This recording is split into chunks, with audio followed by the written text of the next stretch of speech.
Ну, эта задумка была очень давно, лет 5, наверное. Я подходил к этой карте, посмотрел, изучал. Ну, информация была очень скудная, искал в интернете, кто прошел, кто проехал, кто там был. Ну и потом, в прошлом году, по-моему, стали появляться какая-то информация о ребятах, которые делали автопробеги по этим местам. Ну, меня конкретно интересовал участок между Депутатском и Белой горой.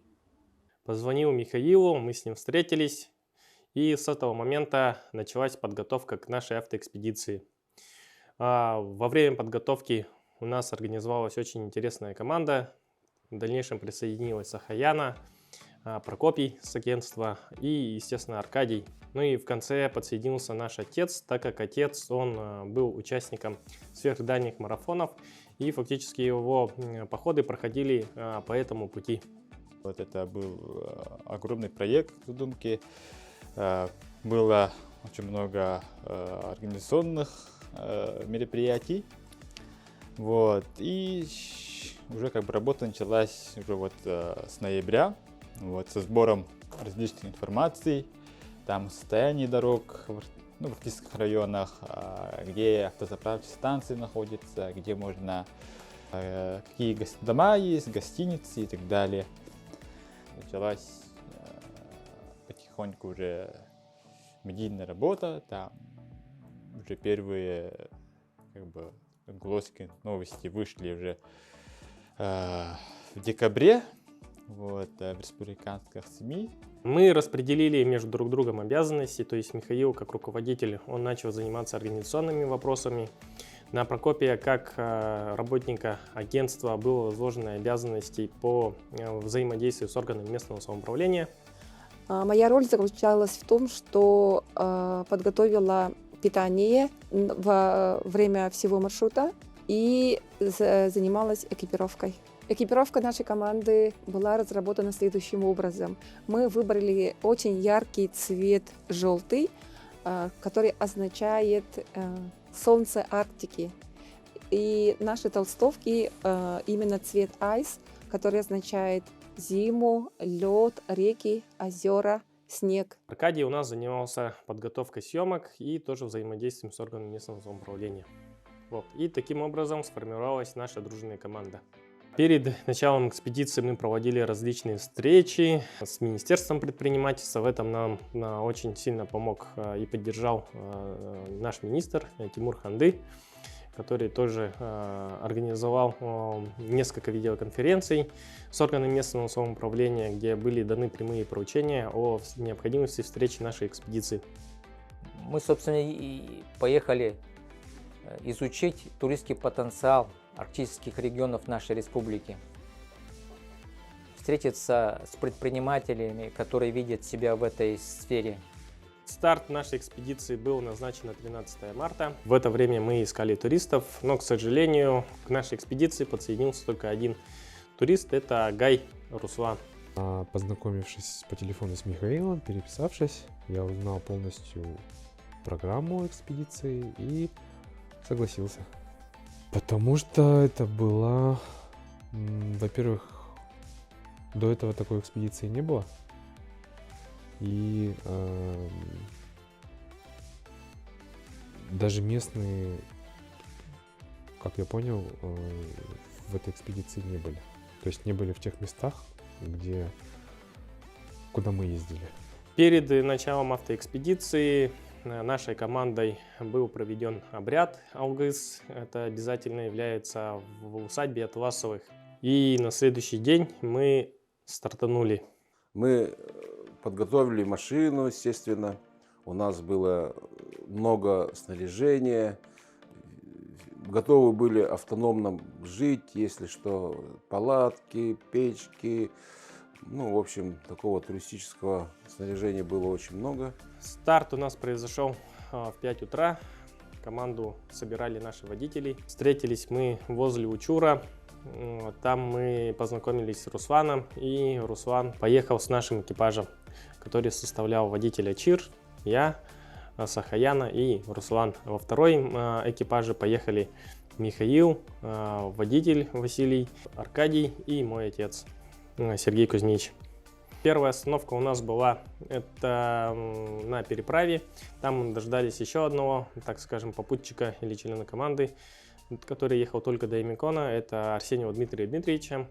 Мы остановились на фарватере реки Лена. А основная задача остановки была это отправить первое послание бутылочной почтой. В чем заключалась именно интерес к бутылочной почте? У нас был, так можно сказать, договор с Валерием Сушковым о том, что мы с каждой реки по нашей автоэкспедиции, наших самых больших рек, это Лена, Интигирка и Яна, отправим бутылочную почту, то есть послание для других автоэкспедиций, либо путешественников, которые могут найти потом эту бутылку где-нибудь, может быть, в любой точке мира.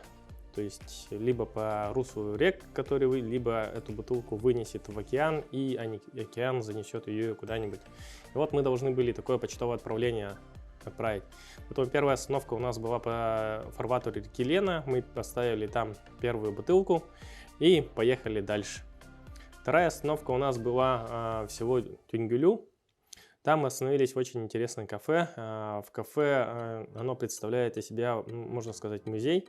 В этом музее были представлены интересы, раритеты различной техники советского производства, а также музей фауны, который находится у нас на территории Якутии. То есть там представлена якутская лошадь, якутская корова, ну и другие животные. Пообедав в этой кафешке, мы отправились дальше в путь в Байигу. По пути мы, конечно, останавливались на границах муниципальных районов. Это мы остановились на границе Чурапчинского района и остановились на границе Татинского района. Встретили нас в Байиге очень хорошо. Встречу провели в Балагане.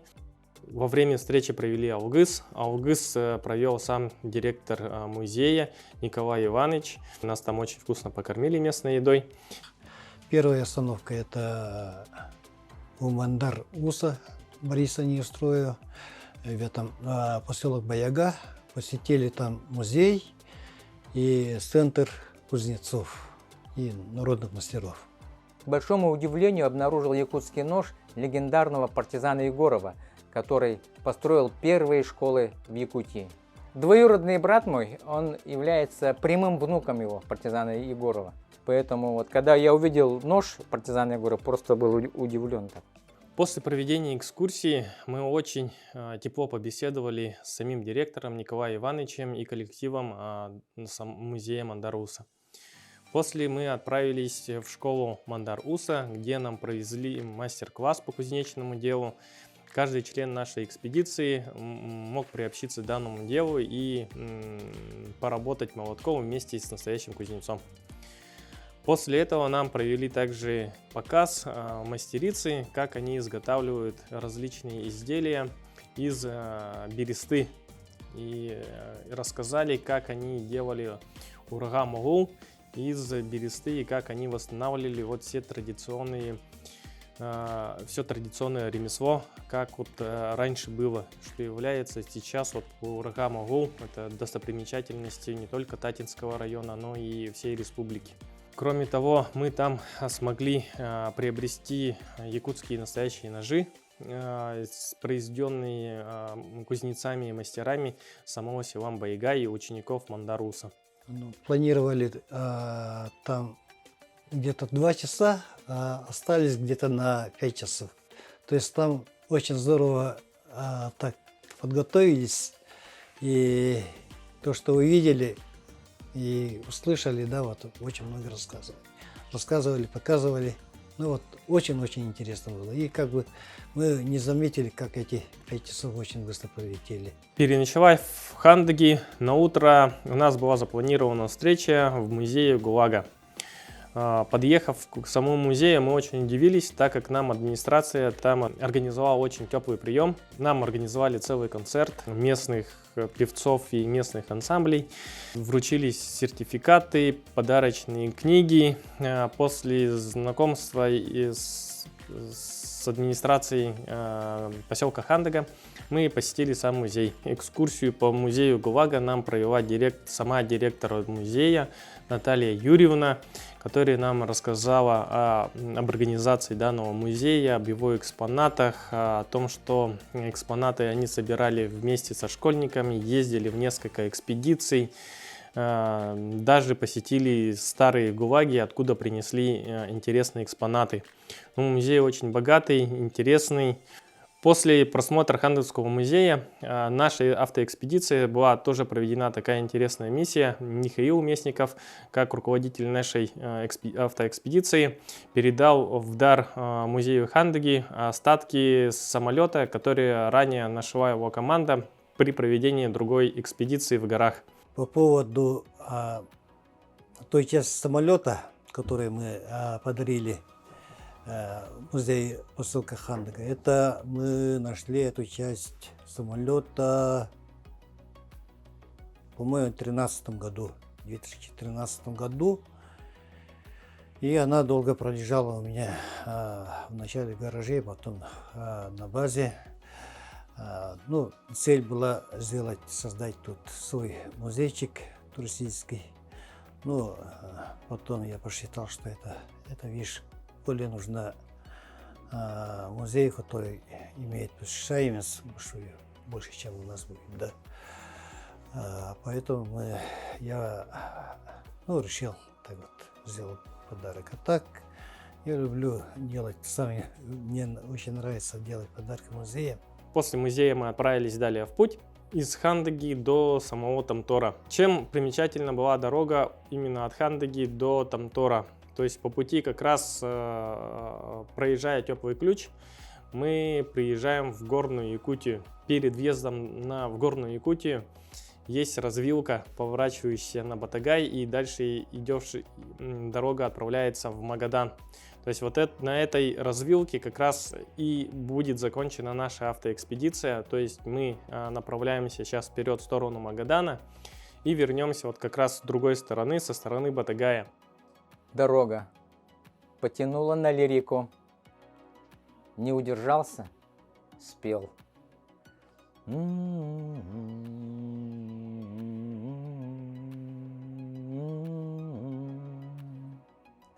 Араян бихикке бит,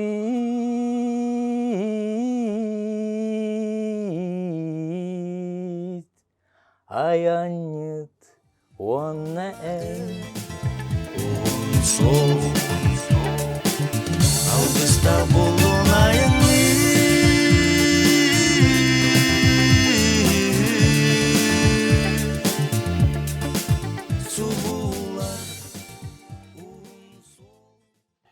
Проехав данную развилку, мы попадаем уже в Горную Якутию, и здесь нам открываются красоты Верхоянского хребта.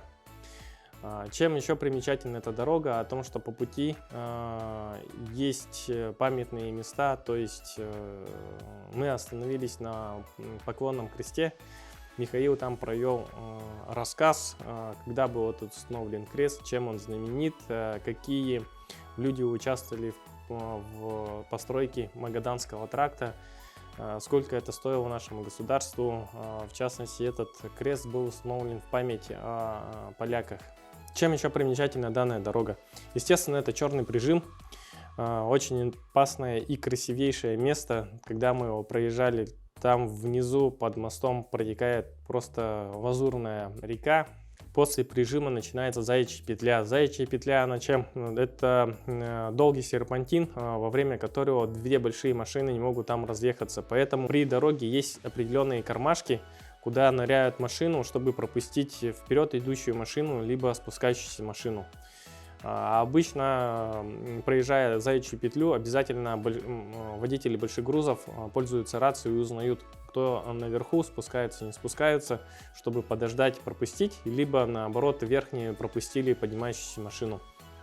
Естественно, по дороге нельзя не заехать, это в знаменитое кафе Кубеме, где мы покушали, заправились и отправились дальше в путь в Тамтор. Приехав в Тамтор, мы разместились в гостинице у Сусаны. Очень плотно и вкусно покушав, мы переночевали, а вечером, кто хотел, посетили местную баньку. На утро мы отправились в село Ямикон. В самом селе Ямикон у нас была насыщенная программа. Первая в этой программе это была встреча с Тамарой Егоровной. Тамара Егоровна является, можно сказать, аксакалом туристического бизнеса села Ямикон. И обязательно встретились с уважаемой Тамарой Егоровной, которая нам рассказала о Ямиконском лузе, рассказала о своих работах, книгах, о полюсе холода. Васильева Тамара Егоровна – это аксакал ямиконского туризма. Я у нее останавливаюсь, ну вот когда везу группы в Ямикон, это останавливаюсь где-то уже 15 лет, наверное. Я ее давно знаю. Ну, человек очень такой уважаемый, и без нее очень трудно представить ямиконский туризм. Человек, который очень много сделал для Ямикона, чтобы привлечь туристов. После теплой встречи с Тамарой Егоровной мы отправились на встречу со школьниками села Ямикон, где провели встречу, рассказали о своей автоэкспедиции, рассказали о туристическом потенциале нашей Якутии. После встречи со школьником нам организовали встречу администрация района возле самой стелы полюса холода, где нас встретил Чусхан, и вручили сертификаты о посещении первого полюса холода, это Ямикона. После торжественного получения сертификатов мы отправились на Индигирку. Чем примечательна Индигирка? Тем, что данная река не замерзает даже в самые холодные морозы, в минус 55 она продолжает течь. И туристы, посетившие Ямикон, обязательно должны искупаться в Индигирке в минус 50 градусов мороза. У нас, конечно, было не 50 градусов мороза, но мы тоже искупались в Индигирке. Из Ямикона мы отправились в Уснеру. Приехав в Уснере, мы там переночевали. На утро у нас была встреча теплая. Это наша команда встретилась с Александром Ковляковым, другом Михаила Местникова, Аркадия Дорофеева и Сахаяны. Из Уснеры мы отправились в село Сосыр. Наша дорога пролегала по Магаданской трассе. И с Магаданской трассы у нас был сворот на другую трассу. Это сворот на трассу, которая вела на Колыму. Вот с Магаданской трассы мы свернули на Колымскую трассу. Проехав по ней, мы тоже посередине пути сворачивали уже на село Сосыр, остановившись на данном перекрестке. По пути в село Сосыр пролегает тоже по красивейшим местам нашей республики. Это мы проехали перевал Антон. Там красивейшие горные местности. По пути в сторону там находится самый, можно так сказать, самая высокая гора нашей республики. Это Пик Победы, на которой осуществляются туристические походы, и как раз вот эти все восхождения, они отправлялись в села Сосыр. Сама трасса является очень опасной, и по пути она постоянно об этом напоминает.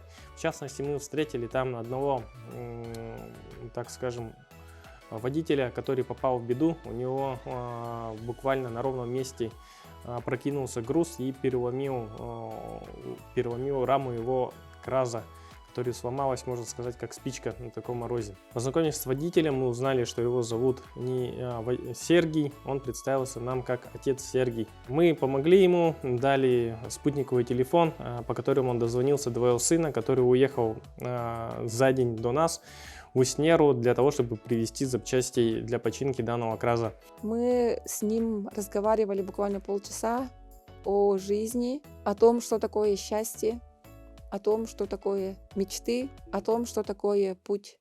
Я спрашиваю, в чем измеряется грех? Для рассуждения, размышления. В умысле В умысле, говорит. Измеряется. Как? В умысле. Если вы специально грешите. Нет, вот смотрите, мне не задал, а мне ответил человек, да, на этот вопрос. Измерение грехопадения в искреннем покаянии. Вот. Я вот каюсь, проношу прощение, или упираюсь, нет. Вот, как бы. Но это еще я. Мне человек так подсказал, а я хотел узнать в общем народе. Вы поняли? В общем, людей же везде много, и я как бы у старших людей, как бы кто по образованию, по этому, может, для рассуждения. Вы поняли, да? Очень интересно. Да? Вот, как бы. вот этот пирожок надо преподнести и попросить прощения. За добрых местных духов попросить сколько за добрых, прощения. Прощение за вот. Да, обиду, чтобы не было обиды. Да. Я же, как бы, ну смешно, я объезжал, 4 листа лопнуло, и вот так на второй пониженный мы упали. В 9 утра. Да как? Вот ты едешь и падаешь на ровном месте. Вау. Вот дорога там была, ты сейчас ее сделаешь для крана. Да. А как вас зовут, еще раз скажите? Сергий. Сергей. По-русски Сергей. Да. И откуда вы родом? Екатеринбург. Екатеринбург. После встречи с отцом Сергием, следующая наша остановка была, это остановка на перевале Антон. Это является границей национального парка Момский, где мы провели остановку, сфотографировались, и там Руслан тоже, так скажем, отметил, наш турист отметился. Дальше мы отправились в село Сосыр практически без приключений. Приехал в Сосыр, нас ждало небольшое приключение. Это местные жители нас покатали на буранах, довезли до местной ночевки. Ночевали мы в местном клубе. Утром, переночевав, у нас была интересная программа. Это первоначально встретились с администрацией села Сосыр и местными предпринимателями.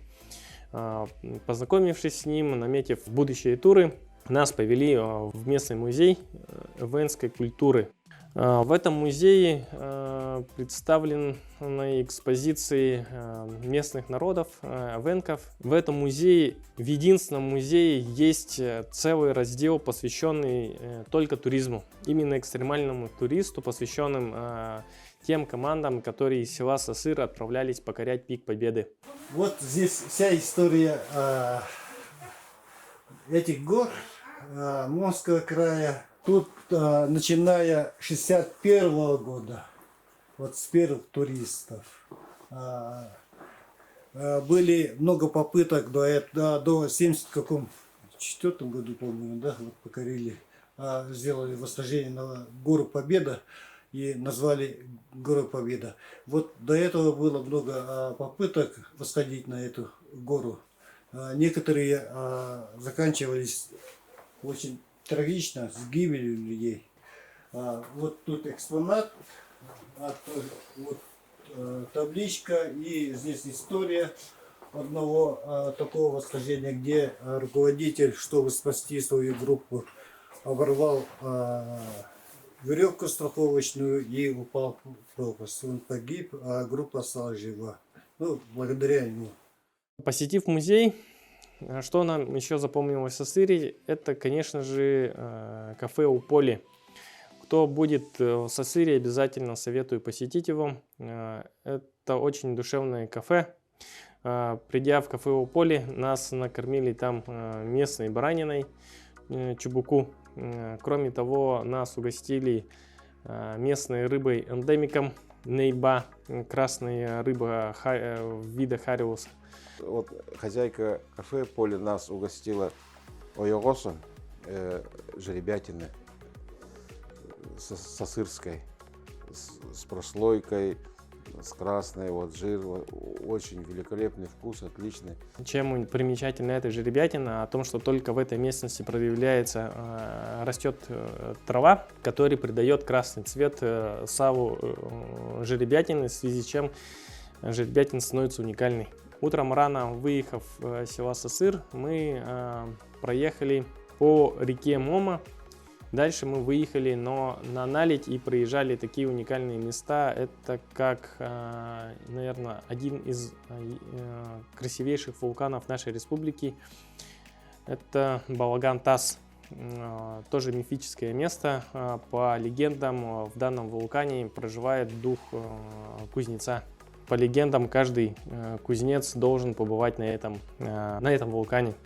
Кроме того, за вулканом стоит следующий вулкан, это Урага-Тас. Вот, проехав 2 вулкана, мы выехали на самую большую наледь Улахан-Тарын. Когда по ней едешь, ты видишь о том, что верхушки деревьев, то есть деревья в наледи находятся больше, чем наполовину, и из наледи торчат только их верхушки.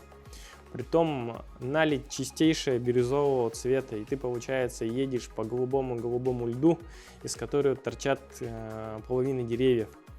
Но красота, она, так скажем, обманчива. Наледь таит очень в себе большие опасности. То есть в любом месте данная наледь может провалиться, и если вы провалитесь, то в эту наледь, то помощь придет к вам ближайшая за 300 километров. В одном месте там наледь оказалась очень большой, широкой, большая площадь. И при том это наледь в некоторых местах воды было почти что по колено. И нам пришлось сапогами ходить, искать место, как проехать. И когда мы проезжали, мы увидели, что на наледь вышла вода, и нам пришлось ехать по парящей воде, которая выходила с этой наледи. Несколько раз мы проваливались, выручала нас вторая машина, либо мы вытаскивали вторую машину. В общем, ехали с такими приключениями. Опасность наледи в том, что это, если вода, которая просочилась на льдом, промерзла, да, там образовывается корочка, то есть второй лед, и этот лед тонкий. Если провалишься на машине, то там или можно остаться навечно, или очень много времени потерять. Ходили пешком с фонариками. В итоге мы нашли все-таки там, где проходила эта дорога. Вернулись на наш путь и благополучно выехали. В Хану нас встретили друзья. В частности, это Леонид, который тоже занимается экстремальным туризмом, участвовал в различных походах, в частности в покорении Пика Победы, а также организовывал пути по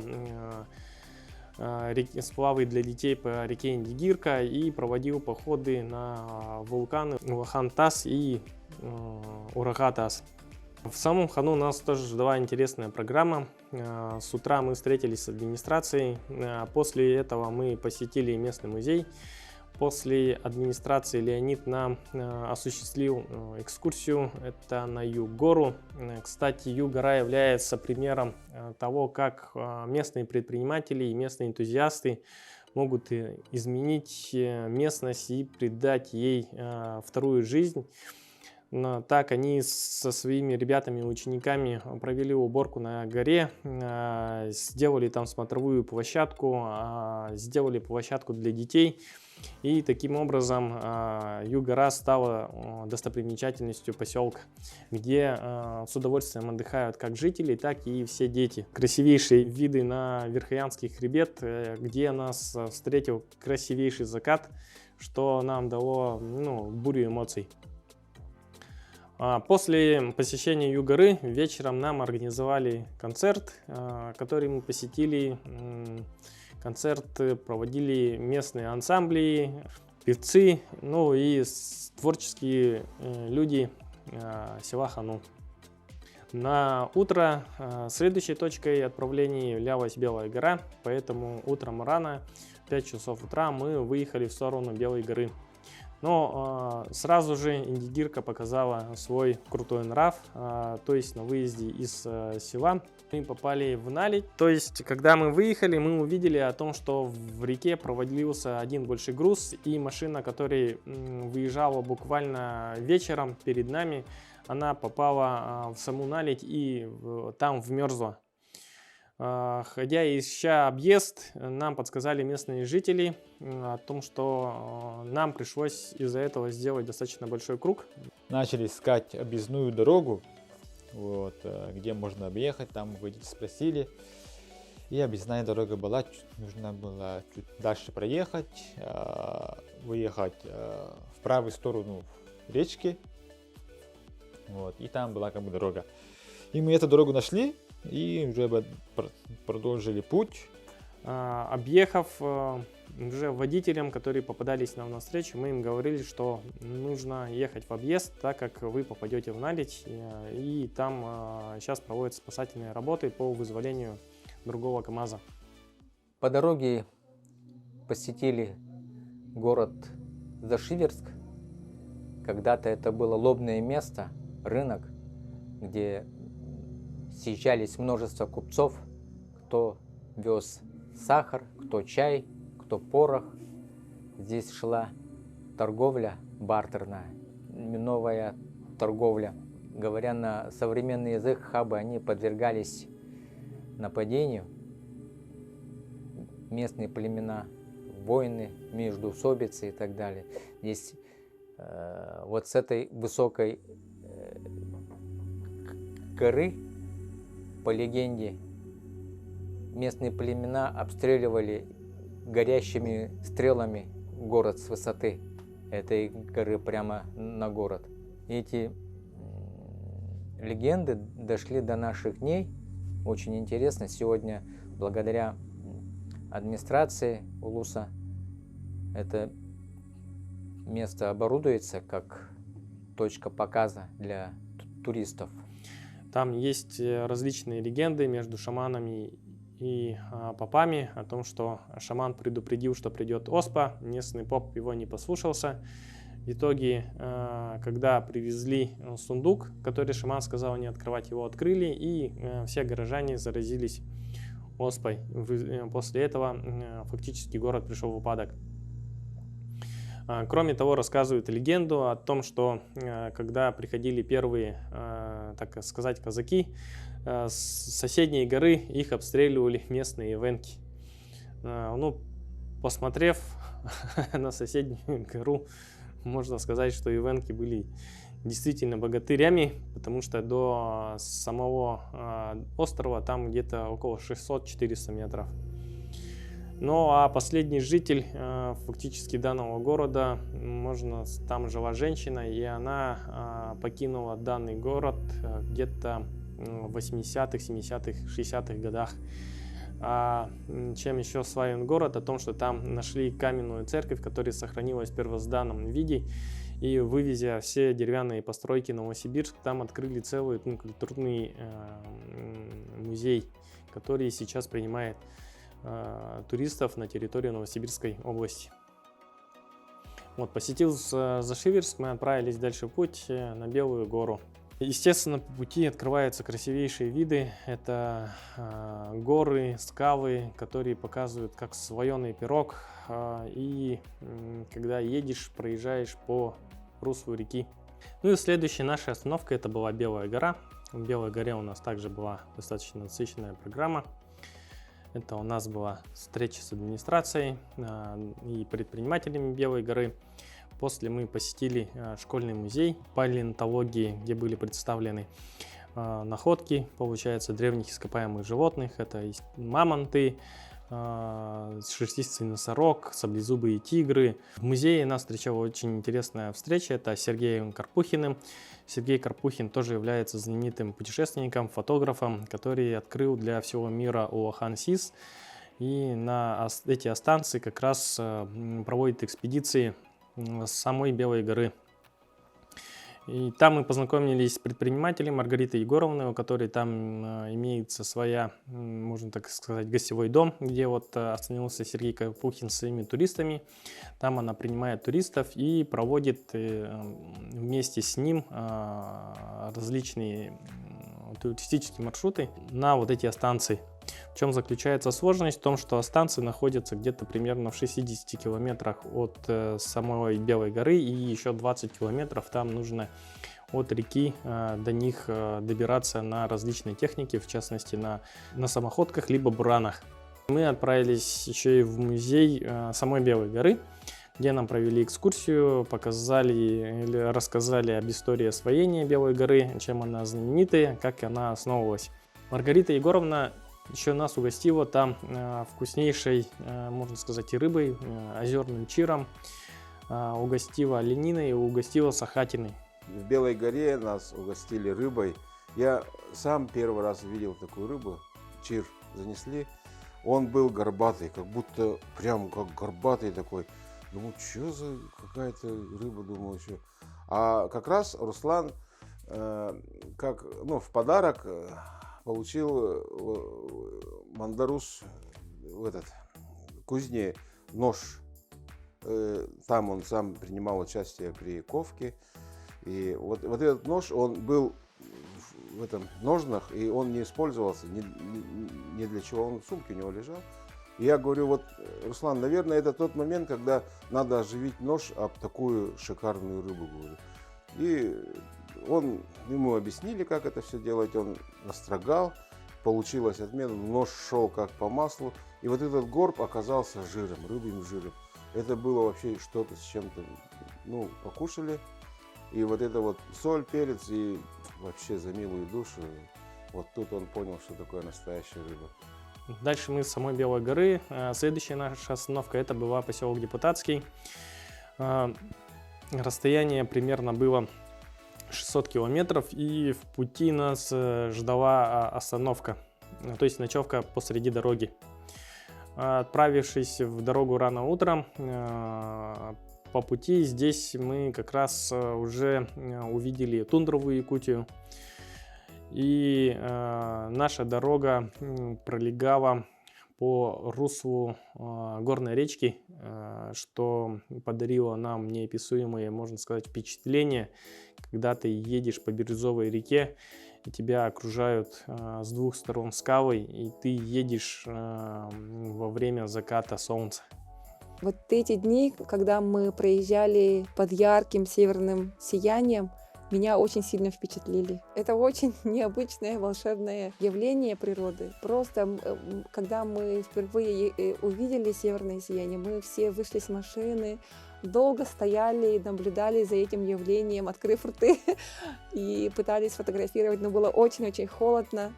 Но это зрелище запомнили мои глаза, и я до сих пор нахожусь под этим впечатлением и очень счастлива, что увидела северное сияние, о которой очень давно мечтала. Половина дороги перемело, поэтому по дороге нам пришлось активно работать лопатами. Ночью мы уткнулись в дорожников, которые стояли посреди дороги, и дорога фактически была закрыта для проезда, так как она была завалена снегом. Когда вышли на основную дорогу, мы где-то потеряли часа два, наверное.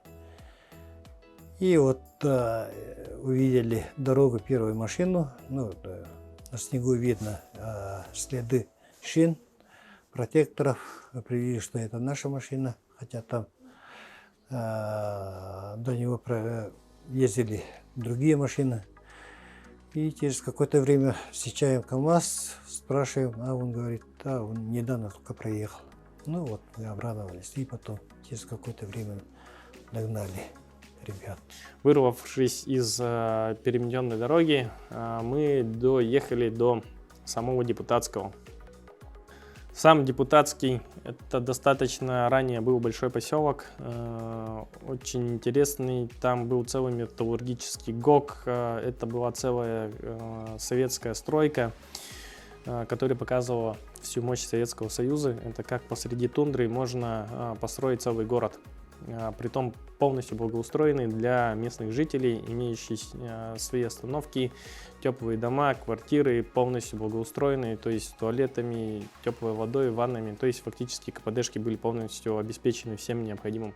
Депутатский — это небольшой поселок городского типа, это уже Арктика, да, и, наверное, у всех представления есть, там живут в шатрах, в юртах, да, но там есть небольшие поселки городского типа со всей инфраструктурой. Ну, конечно, уже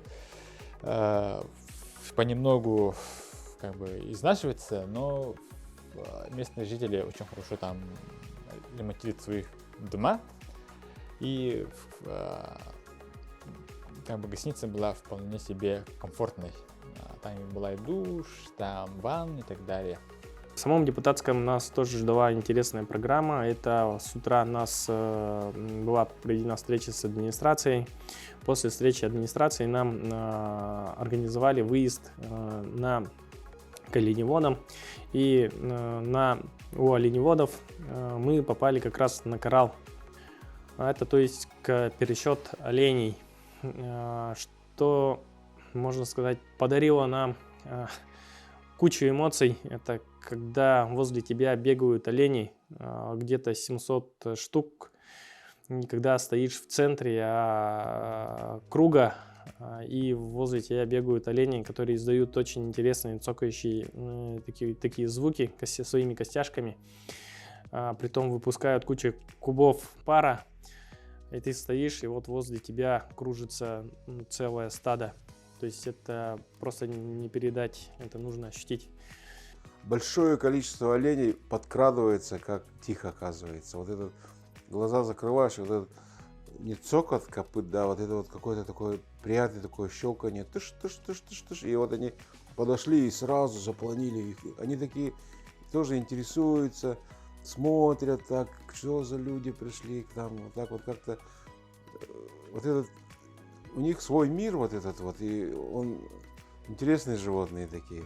Наша задача заключалась в том, что с этого стада мы должны отделять небольшие, так скажем, небольшие группы оленей и загонять их в специальное стойло, в котором проводился пересчет и их вакцинация.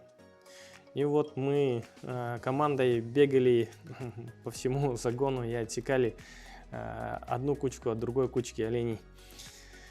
Набегавшись за оленями, помогли пересчитать их. После этого трудной работы нас ждал очень вкусный местный обед. То есть у оленеводов они организовали для нас, так скажем, палаточную кухню, где мы наелись оленины, местных пирожков и различных арктических деликатесов. Вот. После посещения коралла мы посетили музей Белой горы, который нам рассказал об истории депутатского, основании ГОКа, как добывались полезные ископаемые, как они перевозились, про то, что как закрывался этот ГОК и какие у них в будущем есть планы по его оживлению. Кроме того, мы посетили самый-самый северный бассейн, в нем покупались, побывали в сауне, и на следующий день, набравшись сил, мы отправились в сторону Батагая. Утром рано выехав, мы выехали фактически в тундровую часть нашей республики. Там все белое, белое. Там горы белые, там нету лесов, это тундра, и нету краев, как бы бесконечность. Типа говорят же, вот, бесконечная вселенная и так далее, а там бесконечная тундра. И как бы затягивает. Там сидишь спокойно в машине и смотришь вдали. Ничем не думаешь, все забываешь там. И как бы наслаждаешься моментом. Мне это понравилось. Проехавшись по нашей тундре, мы доехали до Усть-Куйги. В Усть-Куйге мы, пообедав, отправились в Батагай. Здесь мы выехали на нашу речку Яну, третью северную реку, где мы оставили следующее послание, третье по счету бутылочной почты, и отправились далее в путь. По пути мы посетили заезжали на короткое время в Сухтох, Сайды, и, в общем, доехали к вечеру в Батагай.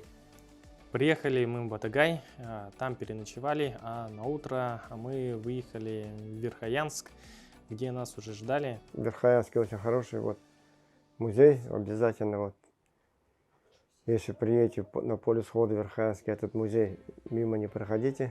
Нас встретили. В Верхоянском музее есть уголок про наши переходы. По тем местам как раз я проходил, велосипедный пробег был, лыжный пробег был, комбинированный пробег был, велосипедно-лыжный. В 80-е годы образовался Верхоянский турполис, где я в турклубе был членом. И мы совершали переходы. И мои друзья там все встретились там со мной, кто был в переходах. И там еще коллеги там мои по работе встретили, очень тепло. И мы там получили сертификаты полюса холода. И в этом доске все наши переходы запечатлены, и там мы вспомнили про эти все переходы. И нас очень хорошо помнят, нас помнят. В музее даже уголок есть там, где наши старые лыжи и велосипеды хранятся, вот в этом уголке. Ну, и вот в этом музее, конечно, приятно было вспомнить все наши переходы, наших друзей. Мы все общаемся постоянно. Уже с нашего перехода жизни ушли там 3 человека. Но всех вспомнили, все фотографии вспоминаются, когда мы молодые были, все фотографии. Приехав в Верхоянск, нас очень тепло там встретили, то есть мы попали на сам фестиваль, где мы занимали самую центральную часть данного фестиваля. Меня очень впечатлил фестиваль «Полюс холода» в городе Верхоянске. Это было очень-очень красивое зрелище. Они очень сильно подготовились, показали очень интересную программу. Приняло участие большое количество населения, и очень было красиво. После фестиваля нам сделали подарки. После этого нас пригласили на местные северные игры, где мы приняли участие. После данных игр получается, гостей фестиваля был организован именно гастрономический фестиваль, где были представлены все деликатесы севера. Это, естественно, оленина, жеребятина, караси. Но самое экстравагантное, наверное, что всех удивило, это, наверное, жареная еврашка. Ну вот что-что, а вот еврашки мы нигде не пробовали. Вот нас угостили этой еврашкой. В принципе, мясо очень интересное. Чуть-чуть, наверное, напоминает как курицу, либо как вкус гуся. Нас пригласили на скачки в рамках фестиваля. Скачки были организованы вот именно на якутских лошадях. То есть в суровые морозы, это где-то в Верхоянске во время пребывания было минус 30, и наши лошади спокойно бегали в этом морозе. Вот. Нам даже посчастливилось сделать там ставки, поучаствовать. В общем, были очень интересные и захватывающие. После самого фестиваля вечером нас пригласили на концерт местной самодеятельности, где местные жители и местные ансамбли представили различные номера, где мы также занимали одну из центральных частей. И в конце нам во время фестиваля вручили памятные подарки и сертификаты о посещении Верхоянска как полюса холода. Таким образом, за данную экспедицию мы посетили 2 полюса холода и получили сертификаты как Саймикона, так и Верхоянского, самого Верхоянска. Кроме того, в Верхоянске мы познакомились с местными предпринимателями, также с хозяйкой гостиницы, где мы ночевали. В городе Верхоянск хозяйка Лариса Егоровна, хозяйка тоже турбаза, она тоже встречает гостей, она готовит свои настойки, учит детей, она их учит, как поставить капкан, да, у нее есть специальная экскурсия тропа охотника, вот, как добыть дичь и так далее, вот, она учит, проводит познавательные экскурсии для детей.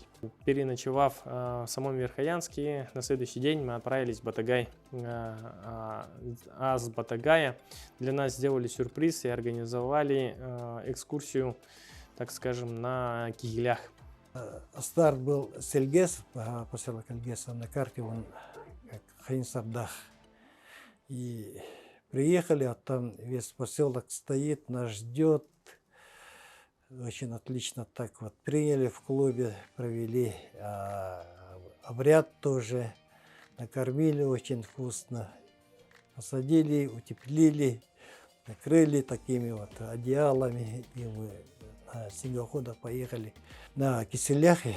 Восхождение оно проходило на буранах, поэтому за него где-то 1,5 часа путешествия на буранах мы поднимались вверх на гору. Энергетика самих гор Кигелях, можно так сказать, является чистейшей энергией. Это место силы, где нужно даже не рассказывать, а нужно прочувствовать ее самому. Когда ты это все увидел, это неописуемо. Это то, что ты можешь почувствовать, наверное, только там. Так что это один из таких запоминающихся моментов, где ты понимаешь, что очень давно туда совершались, наверное, паломничества. То есть идет как степь, тундра, и вот эти большие камни, они, это неописуемо. То есть нужно на это посмотреть и побыть там. И еще сказали, что весной там еще прекраснее. Что-то щелкнуло такое, когда поднялись. И я почувствовал себя как маленький ребенок. Ну, как маленький? Лет 7-8 я вот себя вот в этом возрасте вспомнил. И там какой-то произошел вот такой перезагрузка или что. Вот, как будто вся жизнь перед глазами пробежала. И вот не могу объяснить, что произошло такое. Что-то переключилось. И меня не интересовали то, что там люди какие-то камни за что-то отвечают. Какое-то такое состояние впал и чувствовал, как будто дыхание или что-то такое. Как будто, представил себе, как будто рядом стоит женщина. И вот эта женщина, дух, скорее всего, Кигелях Хаята, и вот она, получился такой монолог, и она как будто говорит, что вот человечество сейчас, как сказать-то,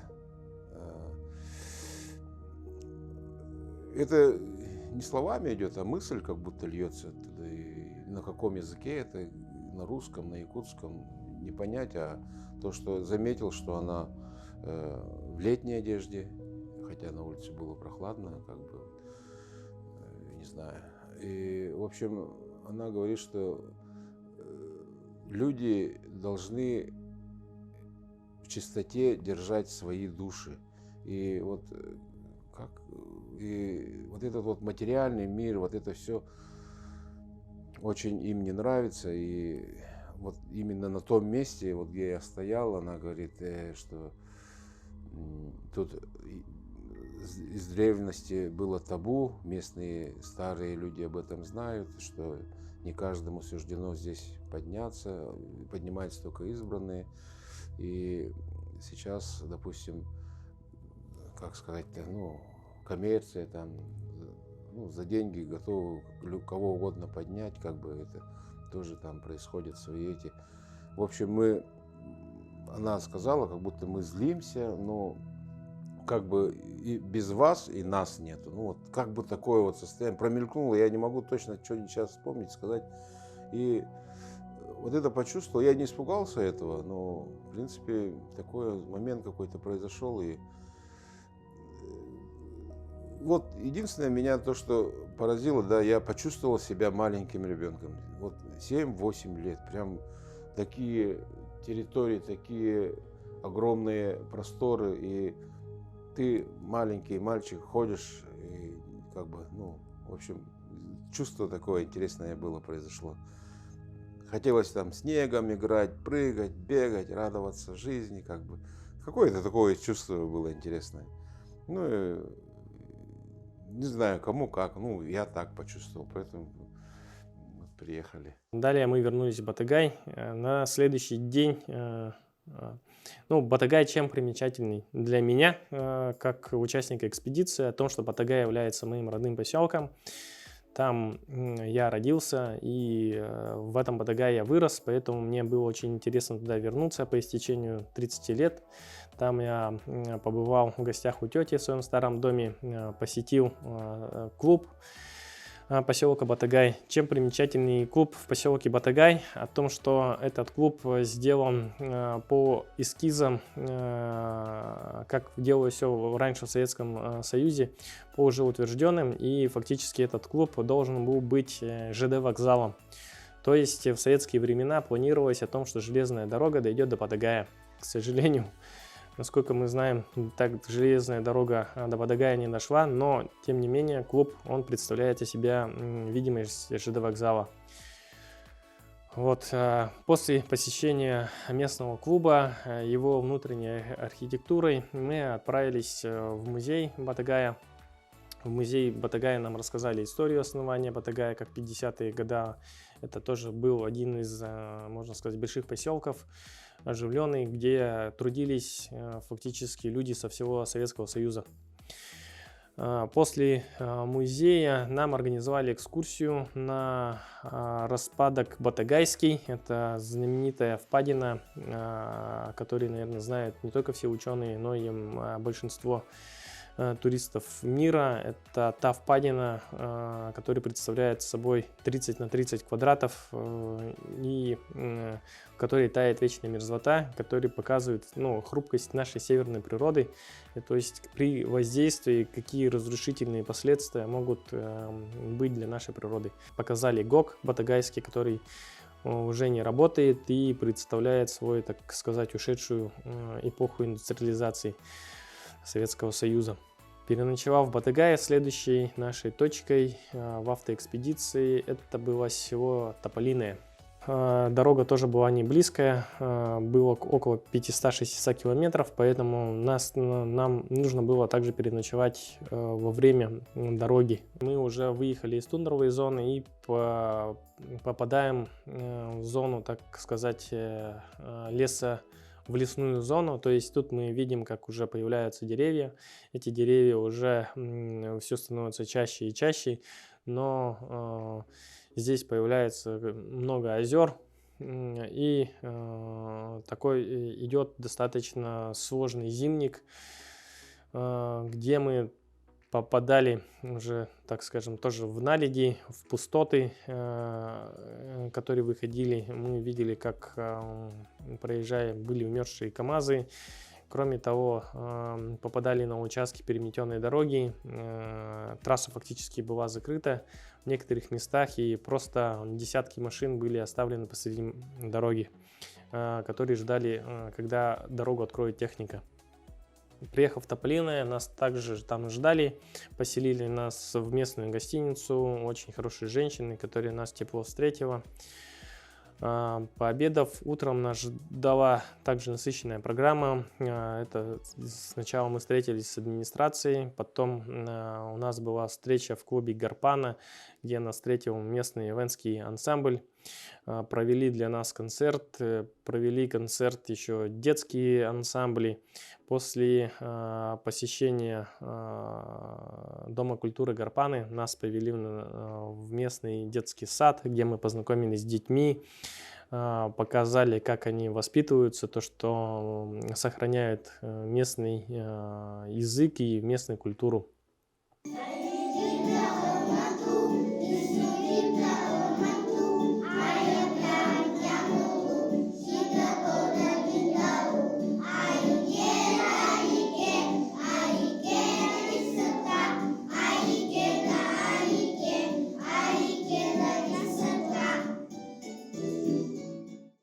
После этого нас также вывезли в Калиневодом, где мы покатались на оленях, покушали местную еду и, так скажем, понаходились в настоящем оленьем чуме.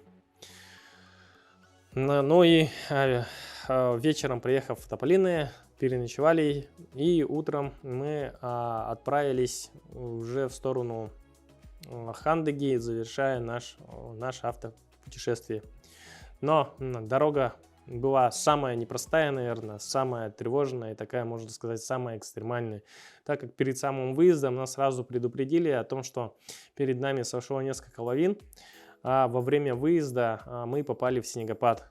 Случились лавины, вот, и эта часть была один из самых сложных. По-моему, тоже мы добирались где-то сутки до поселка Хандыги. Это уже был обратный путь. По дороге были пробки, там застревали машины из-за лавин, снегопада. обратную поездку с Верхоянска до Якутска, да, там пошли лавины. Про эти лавины мы знали. Можно сказать, и попали в эти лавины, объезжали, и нас как бы сносило кюветы из-за этих лавин. Но приехали, живы-здоровы. В общем, дорога выдалась максимально экстремальной. Мы видели, как машины просто съезжали на обочину, так как дороги фактически не было видно из-за снегопада. В общем, мы благополучно выбрались и завершили нашу автоэкспедицию на той развилке, о которой я говорил в начале. Это вот выехали на Магаданскую трассу. И таким образом мы закончили вот большой арктический круг нашей автоэкспедиции. После этого мы добрались до города Якутска. К сожалению, в Батагае остался второй наш экипаж, который искал, так скажем, у них произошла поломка, и они выехали позже нас на день. Что еще было примечательно в дороге из села Тополиное, это о том, что там встретились две экспедиции. То есть на подъезде мы встретили другую экспедицию, которая ехала в Батагай. Что еще было интересного, это ночевка. Во время пути мы остановились в кафе Чолбон. Это кафе, которое находится фактически в тундре. И это является единственное место, где можно переночевать и вкусно покушать. На удивление, там хоть кафешка и простая, но она очень примечательная. И там очень вкусная еда, сваренная из простой суп и жаркое сахатины, который один из вкуснейших, наверное, то, что я пробовал во время автоэкспедиции. Почему мы выехали раньше? Это о том, что наш турист и друг Руслан Агай, он торопился, и ему на следующий день надо было вылетать. Но мы успели ровно. И как раз приехав, купив памятные сувениры в городе Якутске, на следующее утро наш друг и товарищ Руслан благополучно вылетел к себе на родину. А отправив Руслана, мы через день встретились со вторым нашим экипажем, и таким образом на берегу реки мы закончили нашу автоэкспедицию с большим победным триумфом. Чем дальше мы были от города, тем люди были, даже дети, они, я думаю, наверное, это из-за того, что в большом городе мы можем одевать разные маски. А чем дальше мы от города были, то есть эти дети даже, они вот так на тебя смотрят и как будто через тебя видят. Ну и таким образом мы окончили нашу автоэкспедицию. Эта автоэкспедиция показала то, что весь потенциал нашей Арктики, о том, что Арктика действительно прекрасна, она прекрасна своими людьми, она прекрасна своими местами, она прекрасна своей кухней, она прекрасна своими замечательными местами. Арктику нужно посещать, ездить. По результатам мы наметили различные туристические маршруты, которые мы будем планировать и осуществлять. Ну и, конечно же, всех приглашаем к нам в гости в Якутию. На этой автоэкспедиция была не последней. Желаем приехать и ощутить те эмоции, которые мы ощутили во время нашего автопутешествия. В Якутии у нас сильные люди, красивая природа и уникальные туристические маршруты. Обязательно приезжайте в Якутию. Якутия – это твоя сила духа.